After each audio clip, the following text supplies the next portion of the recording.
పాడి కౌశిక్ రెడ్డి ఆయన ఎన్నికల్లో ఎట్లా గెలుచుండో అందరికీ తెలుసు. ఇవాళ నక్సలైట్ల మాట మనం మర్చిపోయినాం అధ్యక్ష.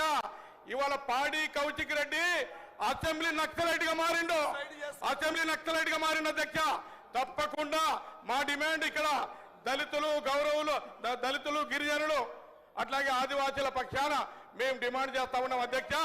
ఆయనను రిమైనింగ్ టర్మ్ లో రిమైనింగ్ కాలం అంతా కూడా బర్తరఫ్ చేయాలి.